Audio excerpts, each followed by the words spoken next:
Ya, saya di sini akan menjelaskan tentang budidaya berkelanjutan dan ramah lingkungan. Apa yang dimaksud dengan budidaya?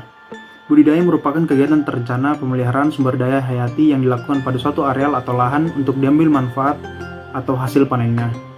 Kegiatan budidaya tersendiri dapat dianggap sebagai inti dari usaha tani.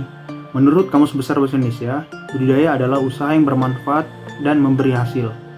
Budidaya hewan melibatkan usaha pembesaran bekalan atau bibit benih, termasuk benur dan nener pada budidaya perikanan. Materi pengelolaan untuk pertumbuhan dan berkelanjutan. Pendekatan berkelanjutan penurunan stok ikan dunia telah menyebabkan meningkatnya permintaan makanan dari budidaya ikan.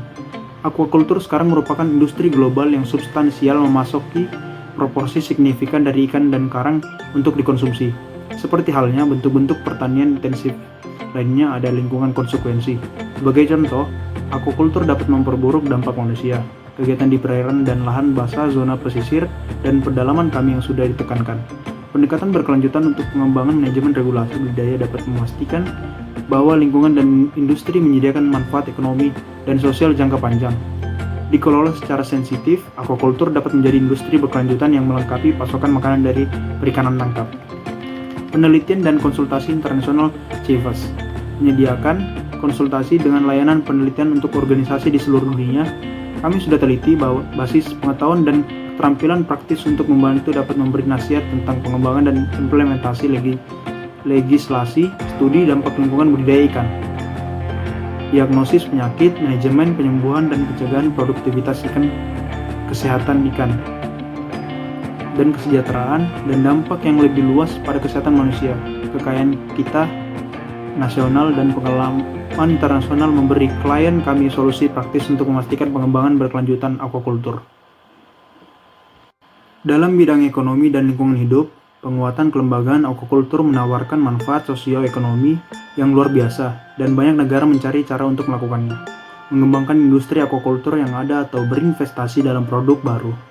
Untuk menjadi industri yang berkelanjutan dan menguntungkan, menyebabkan lingkungan yang minimal dampak pengembangan yang harus dicapai melalui peraturan yang tepat dan kerangka kerja kebijakan.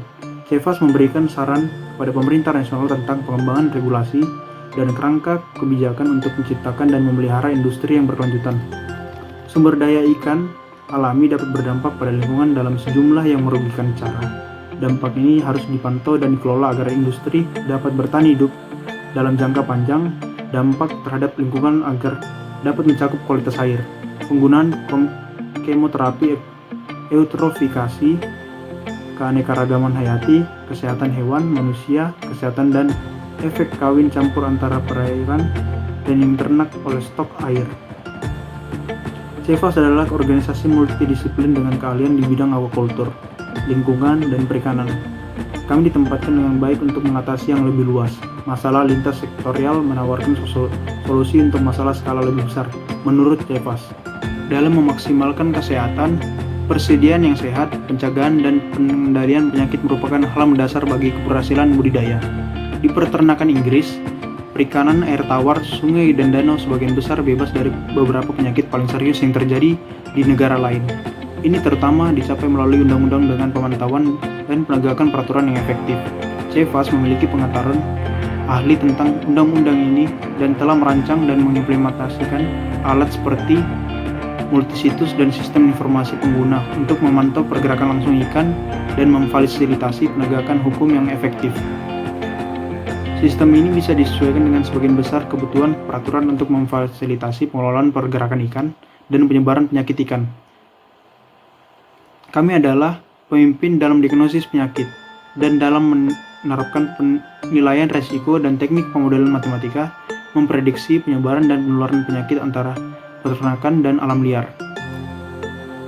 Dalam menawarkan saran tentang langkah-langkah dan pencegahan kontaminasi karang dan mikroorganisme dengan racun berbahaya bagi kesehatan manusia adalah perhatian utama bagi petani, pengecer, dan masyarakat. Kita punya pengembangan teknik dalam dan manajemen deteksi kontaminasi karang strategi untuk memantau dan mengendalikan terjadinya ganggang, bakteri, virus, dan racun.